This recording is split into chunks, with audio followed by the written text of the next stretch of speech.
Welcome to Awesome Movie Year, the podcast where we take a look back at an awesome year for movies, which is every year. My name is Josh Bell, film critic and writer, and I'm joined by my co-host. I'm Jason Harris, filmmaker, comedian, and listeners. From now on, please send all fan mail to 41 Wallaby Lane. Wow. You're really putting a lot of... I don't know what it is, but something into these intros here. Joie de vivre? Why not? Let's go with that. So we are now here at the beginning of our 7th season of Awesome Movie Year, and we're kicking it off, as we always do, with the box office champion. We are talking this season about the films of 2003, so we're headed back closer to the present after having been in the 70s and 80s for the last couple of seasons. And this episode, however, we are not talking about the number one movie at the box office in 2003 because we're going to talk about that movie later in another episode. Intrigue. Yeah. I mean, we might as well just say because it's related to the statistics of this one. But what we are talking about in this episode is the number 2 movie at the box office. We went down one on the list because we have this other one coming up later. And it is Pixar's Finding Nemo, which was number 2, both in North America and worldwide in 2003. Yes. And if you are wondering, what we did is we looked at the list of highest grossing films and we saw number 1, and then we just moved down to number 2. Yeah, it was a complex process in order to inside determine, baseball right there. Yeah, which movie to cover in this episode. So, yes, Finding Nemo was number 2 behind The Lord of the Rings, The Return of the King, which, don't worry, we'll be getting to in a later episode because we're not trying to skip that. But hey, Josh. Yes. We shall not pass. Return of the Kings. We will actually do an episode on it. Sorry. We will. That is true. Thank you for that. I hope more impressions / quotes from the Lord of the Rings series are to come in that later episode. But for now, we're talking about Finding Nemo, which was hugely successful. It may not have quite hit number 1, but it eventually, over the course, I think, including a couple re-releases, grossed $940.3 million worldwide. On its budget of $94 million, which is not a small budget, but that still means it made 10 times its budget. So, that's kind of good. Man, you're crushing it with the math today, man. Thank you. Between that and the ability to move down a list from number 1 to number 2, I think really so much sophisticated stuff going on. If anyone needs a math tutor, Josh has some time. I do not. And this movie was also highly acclaimed.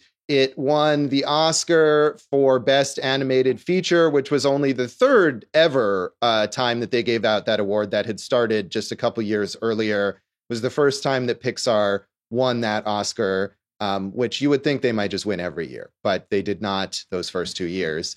It was also nominated for Best Original Screenplay, Best Original Score, and Best Sound Editing at the Oscars. So always impressive when animated movies can end up with nominations in categories along with live action movies, although it did not win those awards. Yeah, but that screenplay, man, is so tight. Like, it is a beast. And the movies that it beat for animated feature, Brother Bear, which I have never seen, and Triplets of Belleville, which is an excellent French animated film. That is, I know that's one of your favorites. I think we've even talked about that as a possible movie to cover on this here show, but that didn't happen. and I've never seen Brother Bear either. I feel like this might have been a year because, again, it was first starting out where they were just reaching for enough things to put in the category. And I think they don't have that difficulty anymore. There's more animated movies, but it was maybe a little shaky in some of those earlier years. Yeah. But Josh, some of the other awards, it won the Saturn Award for Best Animated Film and Supporting Actress. And Josh, did you vote for it? Because it was also the Las Vegas Film Critics Society pick for Best Animated Feature. I saw that, and I think I might not have yet been in the Las Vegas Film Critics Society in 2003 because I had just started reviewing movies not that long before. And, you know, as Dave can attest, it's a long process to be approved by the Las Vegas Film Critics Society. Yeah. So once Dave got in, it lost all credibility. You're a sham, Las Vegas Film Critics Society. So I think maybe I wasn't in it until possibly the next year or something like that. I don't remember. But it did win that award. And, you know, speaking of competing against live action films, it was nominated for the Best Picture, Musical, or Comedy at the Golden Globes. So that's, you know, they don't have an animated film category. So that's just along with the regular nominees. So that's impressive. And it won a ton of other awards. I don't know, Jason, if you want to go through any others, a lot of minor like critics groups and stuff like that. Well, the only ones I found that are worth noting are Nickelodeon's Kid Choice for favorite movie and favorite voice actor, which was Ellen DeGeneres for Dory. And she won a lot of awards, like you were saying, from different critics groups throughout the world, Josh. Yeah, I mean, this was a highly awarded film and deservedly so. And it was a huge hit with critics and with audiences. It got an A+ from CinemaScore, which is the audience polling service. And that's pretty rare. Even for a movie that's very popular, to get that highest possible score. So everyone who saw this movie pretty much loved it. It had a 99% rating on Rotten Tomatoes. Whew. And I resisted the urge to find the one negative review. Oh, that's the one I would have wanted to hear. So. It was Stephanie Zaharek in, I think maybe she was writing for Salon at the time. I'm not sure, but she...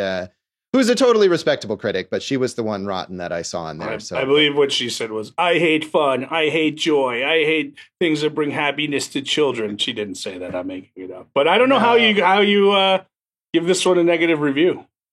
Yeah, I didn't really look into it, because I feel like when it's that overwhelming, like finding that one little dissenting voice doesn't really represent a major perspective on the movie. So instead, I just found some positive reviews and, you know, with hopefully interesting things to say. Roger Ebert, who had this ultimately as his number 4 movie of 2003, he said, Finding Nemo has all of the usual pleasures of the Pixar animation style, the comedy and wackiness of Toy Story or Monsters, Inc. or A Bug's Life. And it adds an unexpected beauty, a use of color and form that makes it one of those rare movies where I wanted to sit in the front row and let the images wash out to the edges of my field of vision. The movie takes place almost entirely under the sea, in the world of colorful tropical fish, the flora and fauna of a shallow, warm water shelf not far from Australia. The use of color, form, and movement make the film a delight, even apart from its story. And I think one thing about especially computer animation is that it often looks really outdated really quickly. I think, for example, if you watch the original Toy Story now, it looks somehow kind of cheap. But this movie, I feel like the animation still looks amazing. Yeah, I agree with you. That was something I noted. And I actually noted that quote where Ebert said he wanted the colors to wash over him because, you know, as we know, Dave more than anyone misses the theatrical experience. And that's one of the great joys when you see something animated so beautifully and just technically amazing. Like this movie is seeing that on the big screen. It's almost like, overwhelming, right? In the most positive way. But I agree with you that it's 17 years old, right? 18 years old right now. And like, it still looks just pristine. It really does. And I think I don't know why that is compared to other movies. Like I said, something like Toy Story, which I remember watching Toy Story again when Toy Story 4 came out. And it's still a very entertaining movie, but you can really tell how far animation has come since then. And so I don't know why that doesn't hold up as well as this one does. But whatever the reason, I mean, this movie looks gorgeous. Well, I mean, and you can do all types of reading about it, but, you know, they went on like scouting trips to the Great Barrier Reef, and they had to take, scuba classes, and they had all types of fish experts in, and all this crazy, amount of detail went into it to the point where I think they actually were told at one point that it looked too real and they needed to make the water like glimmer a little more and, the colors pop a little more. So, but yeah. I think we've established it looks good. It does. And obviously they did all that research and they had a lot of attention to detail, but ultimately a lot of that just comes down to the technology that has certainly advanced since then. But I think even from that perspective, for whatever reason, it's still impressive. And other critics mentioned that as well. Lisa Schwartzbaum in Entertainment Weekly said, "You could trawl the seven seas and not net a funnier, more beautiful, and more original work of art and comedy than Finding Nemo, the dazzling new computer-animated adventure about a fishy father and son that furthers Pixar Animation Studios' record streak of excellence. No less innovative than The Matrix, and a triumphant directorial debut for Andrew Stanton, the Pixar veteran who also devised the original story, co-wrote the screenplay with Bob Peterson and David Reynolds, and voices a sea turtle given to surfer dude speak. This epic teems with characters worth caring about. In this seamless blending of technical brilliance and storytelling verve, the Pixar team has made something as marvelously soulful and innately, fluidly American as jazz." So that is about as rave a review as you can get. Thank you for clarifying. I couldn't really tell which side of the fence she was on with that No, one. I mean, not only. No, I'm just messing with you. She loved it, and again, like, you know, when we first saw this, you know, in the theater, like, I agree with that. I don't think we'd ever seen animation like that was just this.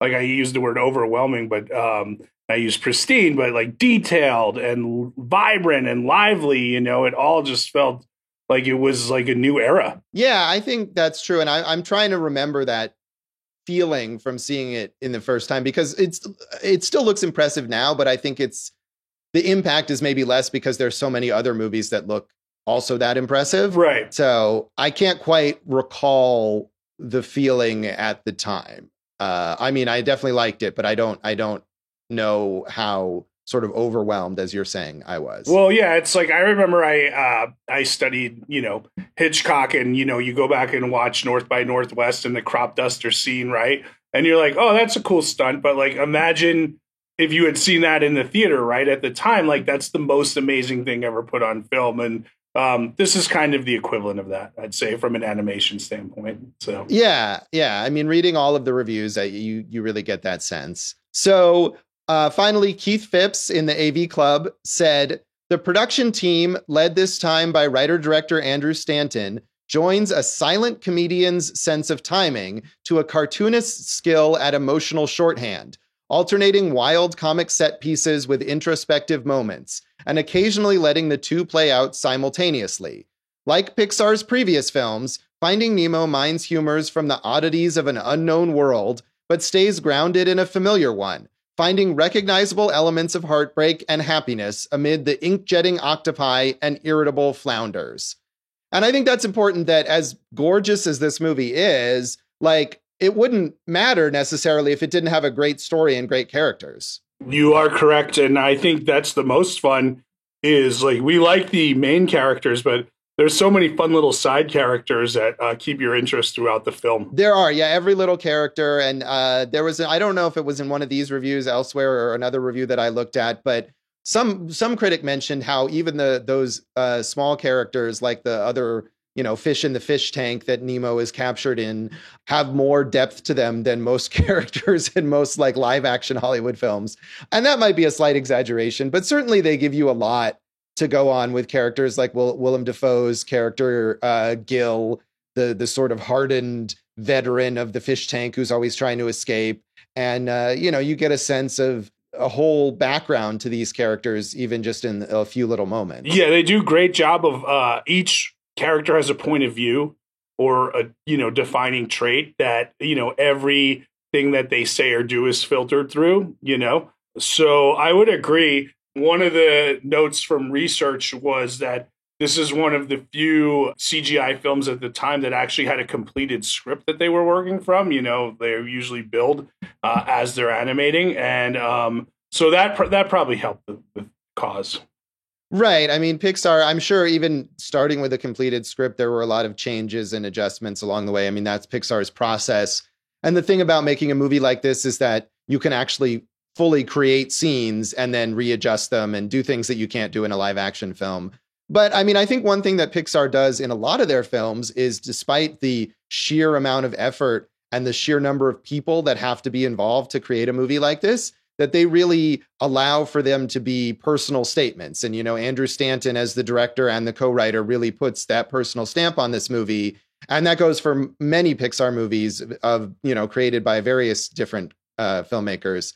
And I'm sure having that screenplay to start with really helped. Yeah, you're right, Josh. It is a personal story, a personal point of view. He said that the two things that inspired him were, as a kid, he loved going to the dentist to see the fish tank, right? And then also he was in the park with his son and he realized he was an overprotective dad.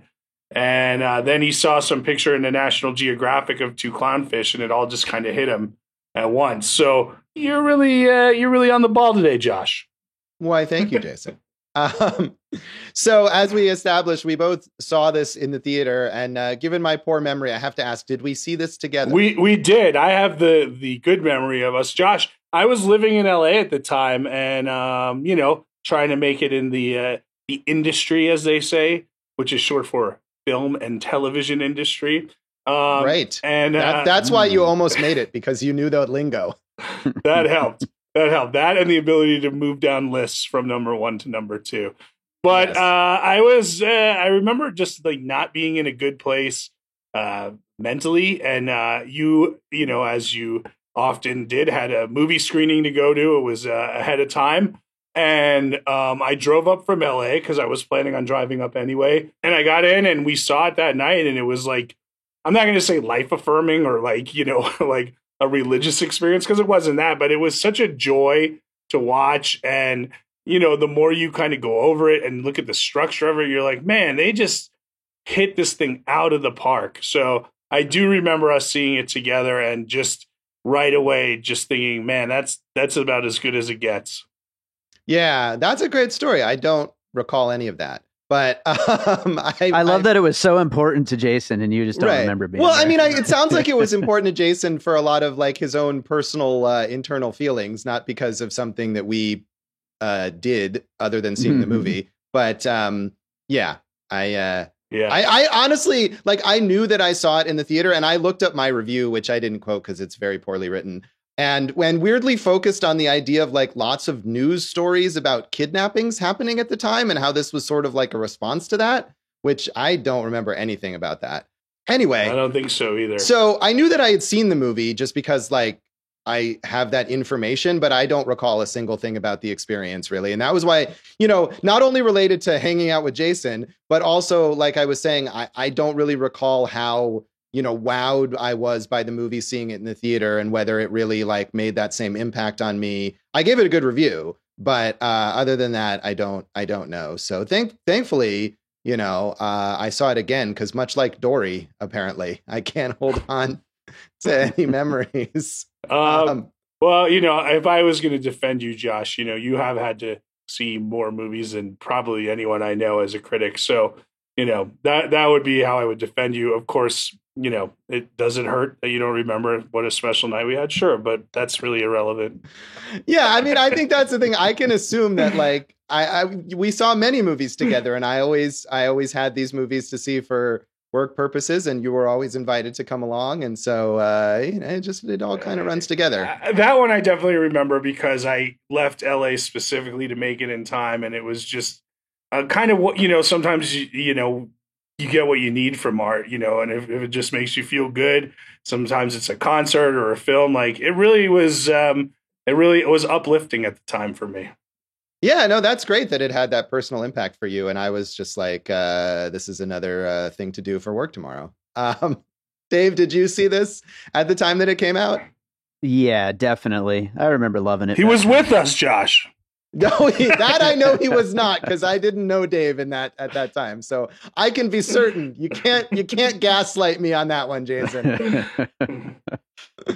Go ahead, Dave. I'm sorry. I was kidding around, Dave, but please give us your memories, your impressions of your first viewing. I remember seeing the movie. That's about it. All right. Dave. See, there Dave. we go. I'm glad I made a special point to give you the floor. I don't feel so bad for not having a lovely story about my viewing of Finding Nemo. So there's a lot. I mean, as we said, there's a million awards and other things about the background of this. Any other notable things you want to mention, Jason? Yeah. I mean, look, it had like every highest this, highest that at one point in time. Highest grossing G-rated film, highest grossing animated film, best-selling DVD. And of course, the Pixar ones just kept topping each other. One cool fact was that it took one frame, which is 1/24 of a second, up to 4 days to complete because of the amount of detail that went into it. Lastly, we talked about it having a full script before it went into production. They were able to start pre-production in 1997 and the actual production in 2000. So those are some fun facts, Josh. Those are fun. And it's amazing how long it takes to make these movies. And even now, when the technology obviously has come further, and I'm sure it doesn't take as much time to render a single frame, like Pixar movies still go through such long development before they're finally made that, anything you see has been in development for years and years. And they really put a lot of meticulous effort into these things. Yeah, and one other thing that took meticulous effort, I think this was the first film ever dubbed into Navajo. So that's pretty cool. Yeah, I saw that they've done that. Disney made that happen for the Navajo community, and I think Wikipedia has that info, and I think it said that Star Wars had also been dubbed into Navajo, but that might have been after this. But still, I mean, I think that also speaks to how universally beloved this movie is. That every corner of the world is, has some sort of personal investment in this movie. Right. If you were looking at territories where it did well, it was like Japan, highest grossing foreign film. And then top 5 in there is Malta. And you're like, oh, okay, it hit in Malta, so there you go. I think you're right. It was universally beloved, except by you who forgot that you saw it with me on a very, very important evening of our lives. Go on, Josh. But I remember that I liked the movie, so that was something. Good. We'll come back then and talk about our general thoughts on Finding Nemo.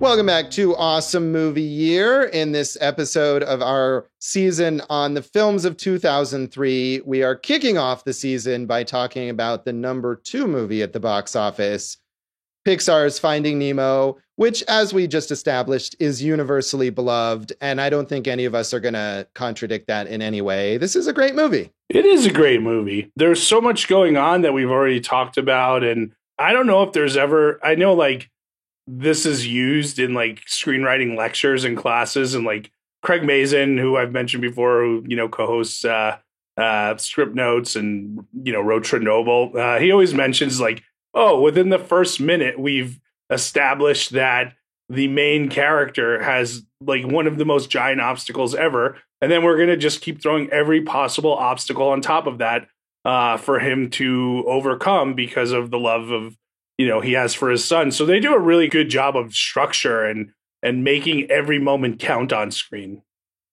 Yeah, this is a very, I don't want to say an efficient movie. That makes it sound sort of soulless because it's definitely not that. But you're right. I think it doesn't surprise me that this is studied in screenwriting classes for its structure, because every moment definitely builds towards the goals, but it also builds the character development. You understand Marlon, the character, the father played by Albert Brooks, immediately.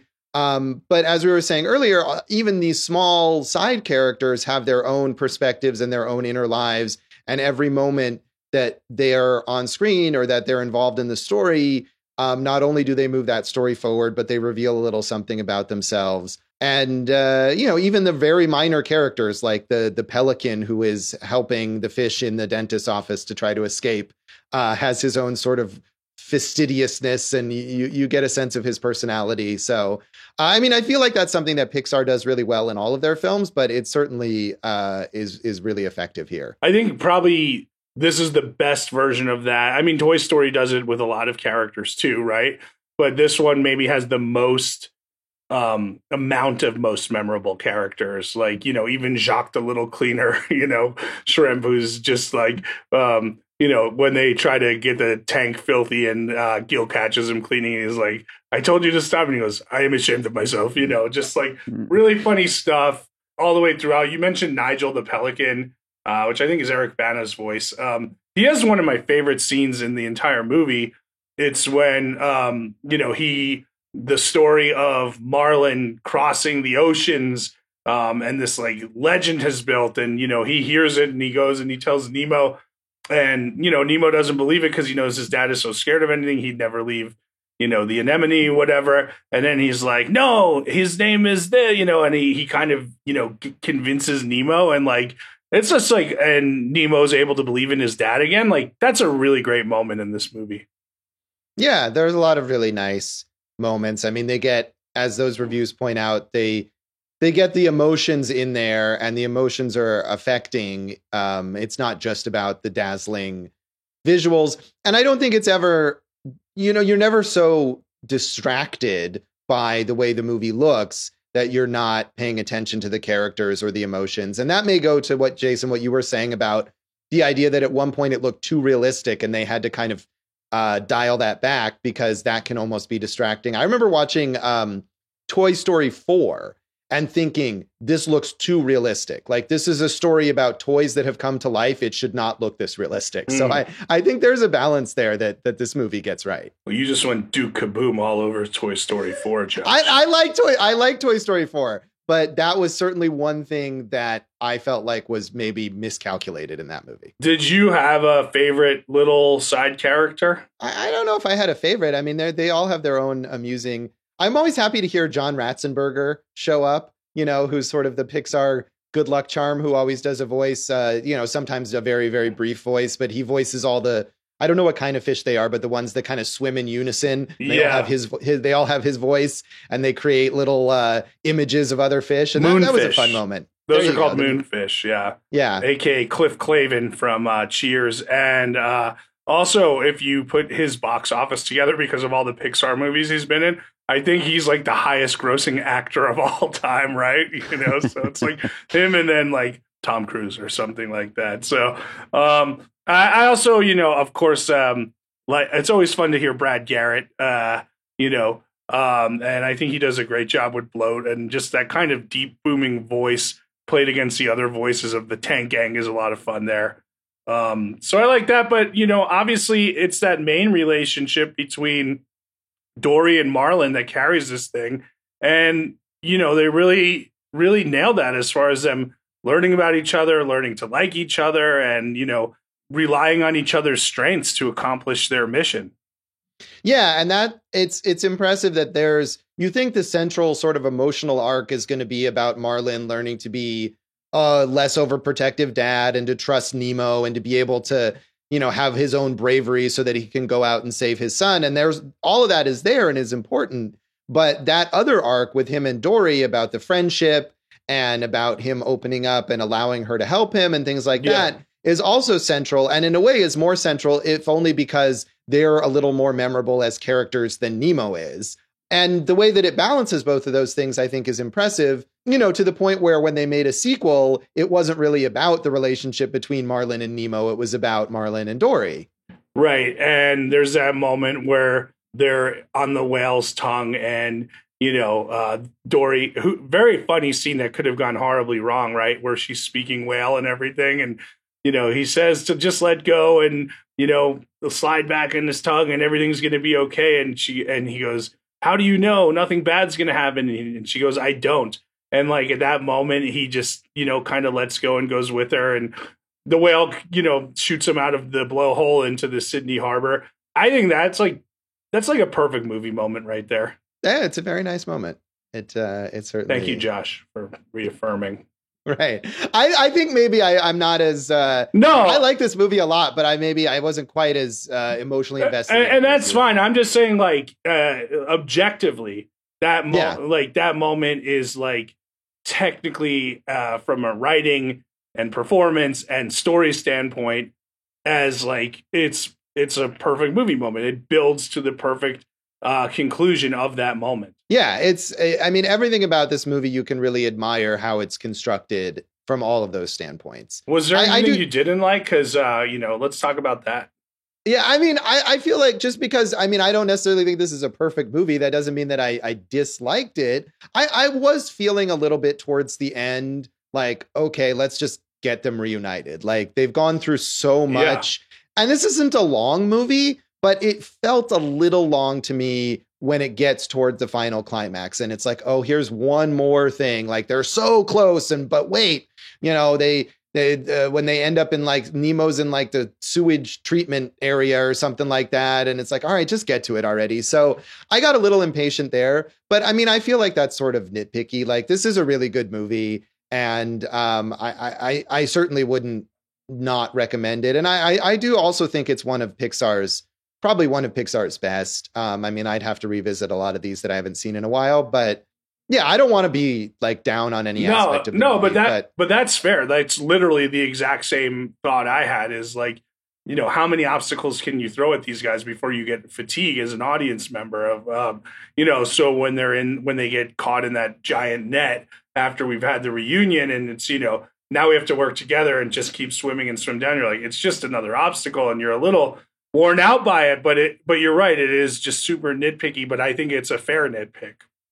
Right. And I think it also points to, like, if you look at the sequel, which we'll talk about, which is also a good movie, but that suffers even more from that, where it seems like they're trying to like come up with more and bigger like challenges for them to overcome that just get a little absurd after a while. Yeah. And this movie doesn't do that. I mean, obviously it's silly and it's over the top and they do all sorts of things that Fish could not really do, but it still felt like real within the world of the movie, which I feel like is something that the sequel, where by the end, I think the fish are like driving a car, it does not succeed at fully. So I appreciated that as much as I was like, all right, let's just do it. And you're invested in the emotions of it. You want to see Nemo and Marlin reunite and Marlin and Dory, like, cement their friendship and all of that. And so it's like, all right, I don't really care about this net, like you were saying, or the pipe in the sewage plant or whatever. Like, we got the emotional arc. Let's just close it. Yeah. But on the flip side, one thing that I think maybe doesn't get enough credit is just how awesome they were to utilize so many different areas of the ocean. Like we say, oh, it's blue, it's pristine, but right, they go deep into the ocean. They go through a patch of jellyfish, they go in the East Australian current, and each one has like its own specific look within the overall look of the ocean. And I just think that's like just wonderful. Right. I mean, and I think that goes to what you were talking about with the research that they did, that they, they scuba dived and they consulted with people who know stuff about fish. Ichthyologists, is that the word? I'm glad you said it and not me. Yeah, those people. They consulted with those people. And because there is so much variety, I mean, you can watch an underwater documentary or something, including a Disney one, maybe there are a few, and learn just about the sheer range of life and different environments that exist underwater. And they do take advantage of a lot of that. I mean, there's really beautiful the field of jellyfish is another really beautiful sort of animation moment. That's also an emotional moment where you see how much Marlin cares about Dory because he realizes she got left behind and he swims back into this dangerous area to get her and bring her out. Yeah, everything has a purpose. So I really like that. I had read William H. Macy was the original voice of Marlin, and that just didn't work for whatever reason. Megan Mullally was fired for not being Karen-y enough as, from Will and Grace. But I don't know, Albert Brooks and Ellen DeGeneres, like, I don't think you could have done a better job of casting those leads for those parts. Yeah, they're both great. And I think they both play off of, I mean, obviously Albert Brooks especially plays on his established persona as this neurotic guy. But Ellen also, who, it's been a bit deflated recently, but is known as this super nice, super friendly person. And she can kind of play on that as Dory, who is super nice and super friendly, despite her inability to remember things. So they do have great chemistry. And you never know. I mean, in an animated movie, it's entirely possible that they like never met and never recorded together, but they still have that great interplay. Yeah. And I mean, I'm sure we'll talk more about Albert Brooks in future episodes, because he is like he's in a way is underrated as all his influence and what he's brought to film over the decades. Right. And versatile, what he's brought to film as an actor. I mean, doing something like a voice in an animated movie, but acting in comedies, as a writer, as a director. I mean, he's a multi-talented guy. I would have been happy to see Albert Brooks as a co-writer on a Pixar movie. I think that would be something interesting. Yeah, he could do anything he wants. We love Albert Brooks and his brother. Rest in peace, Super Dave Osborne, Bob Einstein, a.k.a. Marty Funkhauser. Yeah, him too. He's also great. Why not get that in there as well? I think we might have reached the end, Josh. when we bring up Super Dave, that means it's time to close out our discussion of Finding Nemo. So I did want to mention real quick one other thing, actually two other things that I had thought of. There's 3 moments in this movie: the shark, the anglerfish, and then that net at the end with all the moonfish. Those are like some horrifying images, I thought. And this is such like a fun, silly movie, but I just think that the way that they captured that in a way that just makes it so scary is pretty damn impressive. Yeah, the anglerfish especially, I think. Right. Yeah. That to me is the only one of those that's really like scary, because the sharks maybe look like scary sharks, but they're always nice and they have the friendly voices. Sure. And that net thing, maybe it was just me, but as we're saying, by the time they got to that, I was like not in bed. I didn't feel any kind of danger. I felt more danger in that jellyfish sequence. Well, yeah, you could add that or the blue whale coming up from behind them. I think so. Yeah.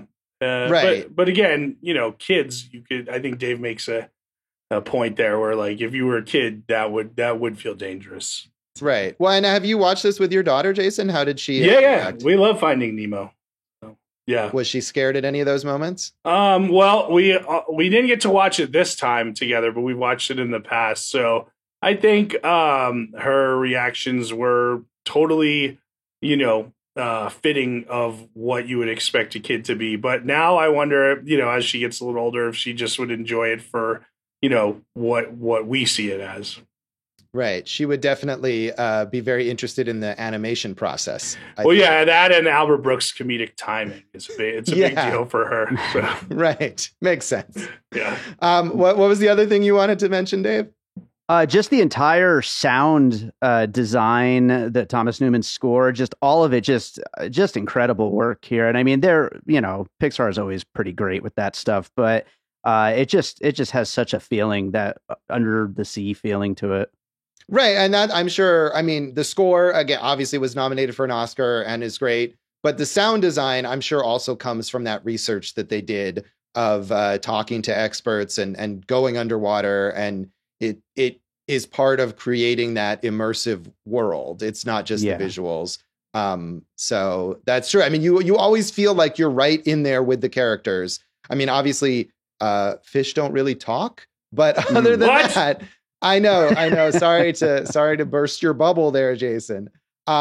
But I mean, aside from that, it feels like this is really, this is what it would be like to be under the ocean among these creatures. Yeah, I think in another year it would have won some of those Oscars, but it just ran into the buzzsaw of the Return of the King, Right. That is true. If only Nemo had found the One Ring and taken it to Mordor. Then maybe. I mean, say it was up in the year of your favorite film, Crash. I think it could have beaten Crash. In some categories. I hope so. I didn't take anything to beat Crash. But yeah, that's a whole. Let's rate this thing, Josh. Let's do that. Should we? What do you want to rate it out of, Jason? 5 snorkeling masks. Why not? That's sure. Innocuous for a kids movie. How many snorkeling masks? I got it at 4.5, Josh. 4.5 snorkeling masks. So all right. I like it, but like I said, I think I gave it 4 when I reviewed it when it first came out, and I forgot that, and I gave it 3.5 this time, and I'm just gonna stick with that. But it's a really good movie. I would recommend it to anyone if for some reason you haven't seen it. So Dave, how do you want to rate this? I'm also going with 3.5, but great movie. Yeah. You know what? I'm gonna give it 4. Oh, okay. You can give it 4.5. You guys peer pressured me down. We're totally not trying to do that. Please be enthusiastic. We love that. Well, I'll let the audience decide what I give. What if I raise mine to 4? Will you keep yours at 4.5? Yeah, I will. This is such a complicated process. It's really not necessary. Well, audience, tell me what you want me to rate it, and send that mail to 41 Wallaby Way. Mm-hmm. Yeah, make sure to put enough postage on it. Yeah. We'll come back in a moment and talk about the legacy of Finding Nemo.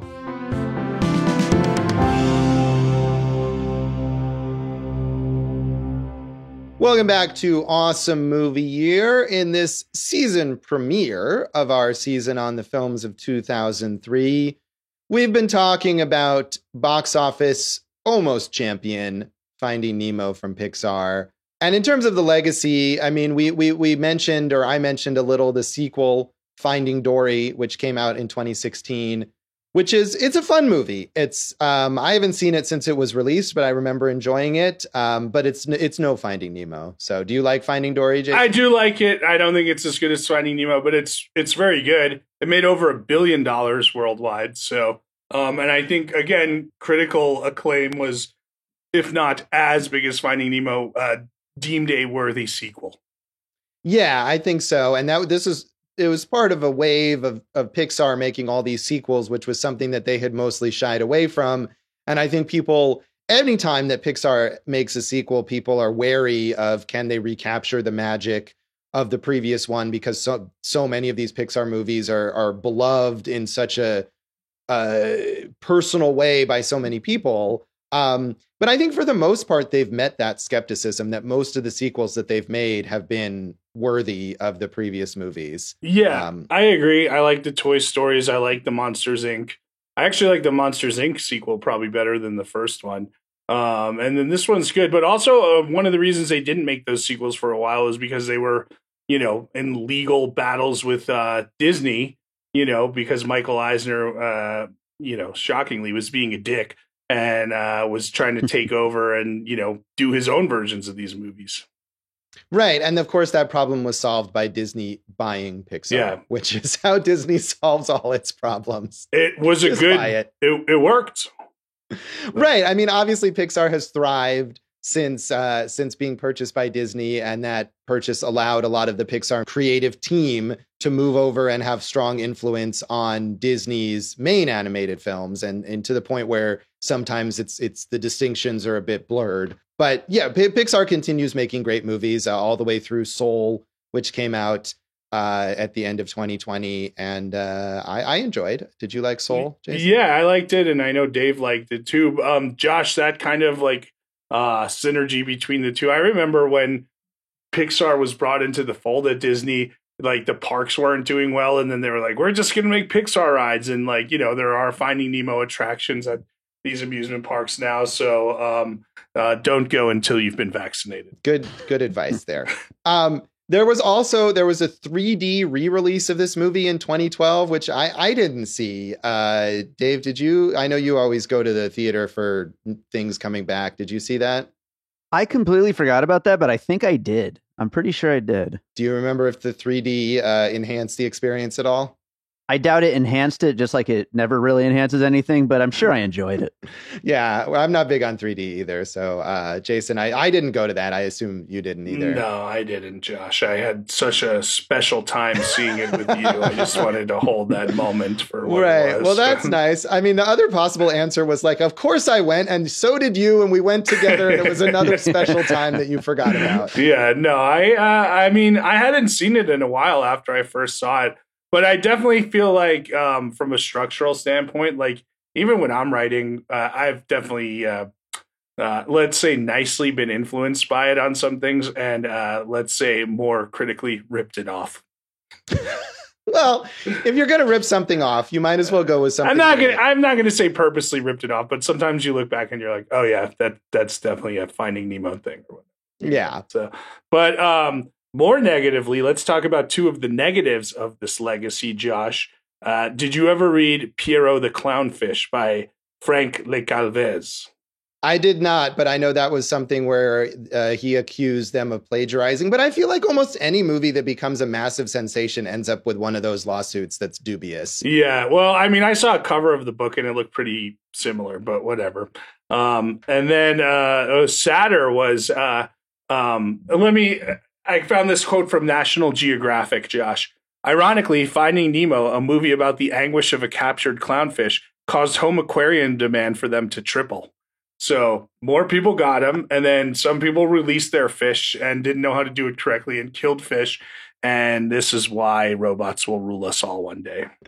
I feel like this I was just gonna say I'm one of those people. You got a clownfish, Dave? I sure got a clownfish, and my cat killed it. Oh, you're such a garbage person, Dave. Wow. I feel like that's like a Disney movie plot where you'd have the evil cat that is like stalking the main fish character, and it has to. I was like... so mad. I was so mad about it. Dude, he looks like a child who knows he's done something wrong. Viewers, you can't see this, but we're on, a video program together, and he's like, "Ooh, I was naughty," and it's like, "Yeah, Dave, enjoy your naughtiness with your stupid murder cat." I was so upset. I was sad. Is it the one you have still? No, it's the one that died a few years ago. Haha. Oh man, Dave, did you name the fish Nemo? No, I don't think I did that. I was like, what, 27 or something at the time. So what you're saying is you had no excuse for this. Yeah, exactly. Andrew Stanton, the director of this film, has been a huge figure at Pixar for its entire existence. He went on to direct WALL-E, which is another amazing, might even be my favorite Pixar movie. That's a good one. That is a good one. And although he's continued to work with Pixar, as that's the only other one he directed, but he's also he did Dory. Didn't he direct Dory? Oh, and of course he directed Dory, yes. But that's the only other one outside of this sort of franchise. But he's worked as a writer and a producer on most Pixar movies since Finding Nemo. But he also kind of made this ill-advised attempt to jump to live action with his version of John Carter, starring Taylor Kitsch, which that I remember, Jason, we saw together, and I think you fell asleep. Is that correct? You do remember correct, Josh. And also, that could have also been, was it Monsters versus Cowboys? Was that another one? Cowboys versus Aliens. Yeah, I fell asleep in that one too. I hated the John Carter movie. Did Andrew Stanton come in at like the end as like a replacement director or something? Or was this his baby from the beginning? No, I think it was like a passion project for him that he was always wanted to adapt this and finally got the chance to after his success at Pixar. Right, and it was going to be a series. Yeah, that movie's horrible. It's what a miss. It is. It's one of those movies. I mean, it was a huge flop. Whatever year it came out, we could, cover that in our flop episode. But it, like most huge flops, it now has quite a cult following among people who think it's great. But I couldn't say. I haven't seen it since you and I saw it together. Those are probably the same people who bought clownfish when they saw this. Go on, Dave. Yeah. Did you liked John Carter, Dave? I did. I thought it was one of those just ridiculous, over the top, fun movies. But I know that it is like it's kind of interesting that it's developed this weird cult following now. I haven't watched it since the theater. It might be terrible. I don't know. It is terrible, Dave. Like your murder cat. But I mean, although that obviously didn't launch the franchise, Andrew Stanton has continued to try to sort of move into the live action realm. He's done some TV directing with episodes of Stranger Things and Better Call Saul. And he has 2 live action movies kind of in development right now. One called Revolver with Ethan Hawke. That's like a period piece related to the Beatles, and a science fiction movie called Chairman Spaceman. Well, thank goodness there's a movie related to the Beatles, because we haven't seen those every year of our lives since we were born. And then they're all so good. They're all just as good as the Beatles were, aren't they? So, Josh, the creative team, Stanton, like you had mentioned, they all kind of work in this group in Pixar. And it's like Lee Unkrich did Coco, and Bob Peterson did Up. Like, they've all hit just home runs here. So. Yeah, there's a lot of talent involved in this movie that that Pixar has held on to. Lee Unkrich actually just left Pixar, I think, in 2019 after being there for like 25 years, but directed Coco, as you said, and I think it's Toy Story 3 that he directed. Yeah. So right, so much talent at Pixar. Right. The other thing, legacy-wise, that I found interesting is that Ellen DeGeneres got such acclaim for this, but she basically never acts, and this is playing Dory is the only acting role that doesn't involve like a cameo as herself that she's made since Finding Nemo came out. So she really, I mean, obviously she's hugely successful as a talk show host, but Dory is like the only part that she ever plays. Am I incorrect in remembering her as the producer in Ed TV with Matthew McConaughey? Isn't she play that character?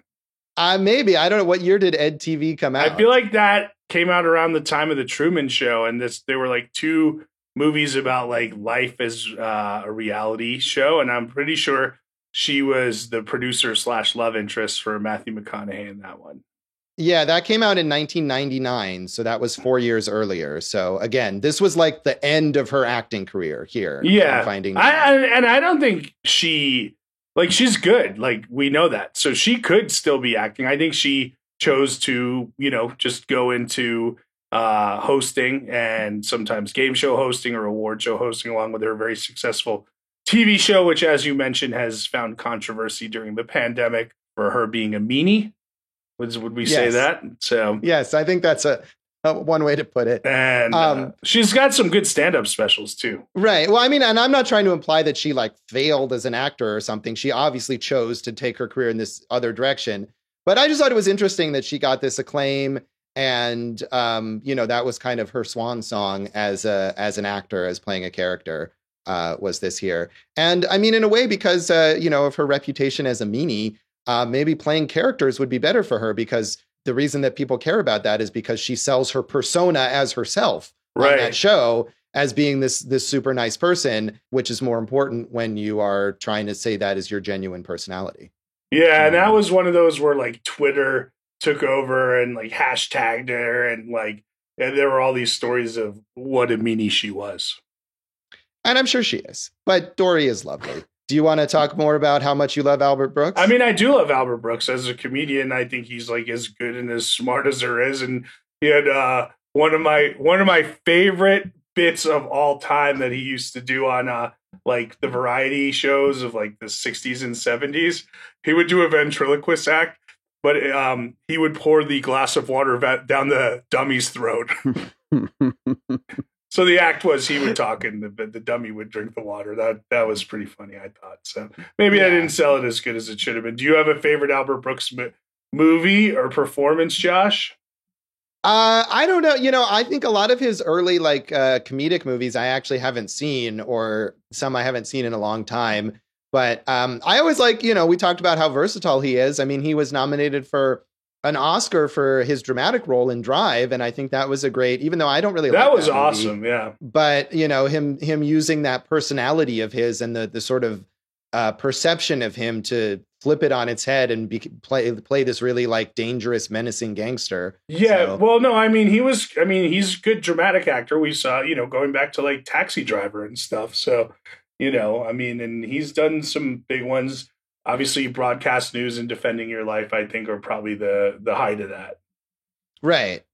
Anything else you want to mention on the legacy here, Jason? Hank Scorpio, Josh. Who is Hank Scorpio? The great villain that Albert Brooks played in The Simpsons. Oh, we're still on Albert Brooks. Okay. I mean, dude, Hank Scorpio, who's like the nice guy terms James Bond supervillain. Hank Scorpio's rad. Yeah, I do actually. I do remember that now. But anything else about Finding Nemo's legacy that is not about Albert Brooks?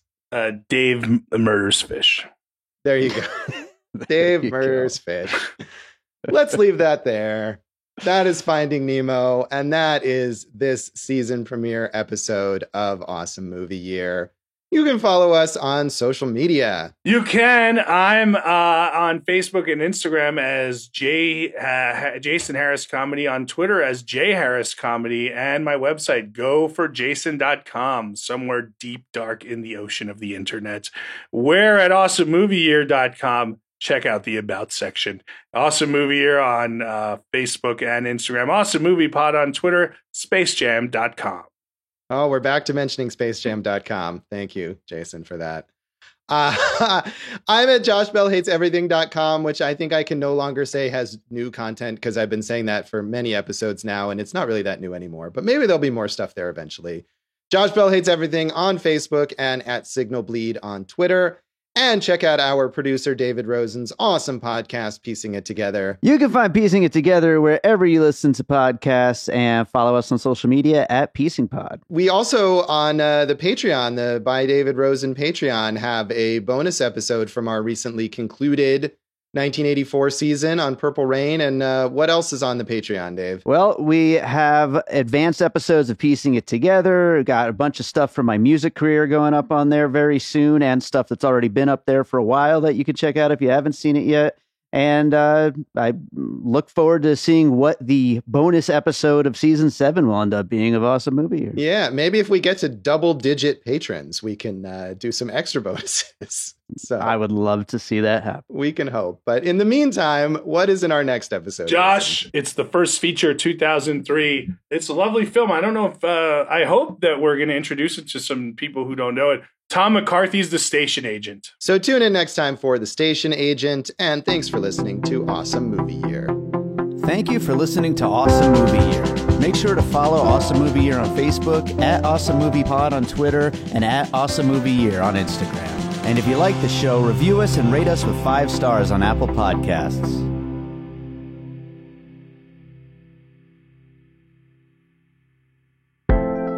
An All Points West production, produced by David Rosen in Las Vegas.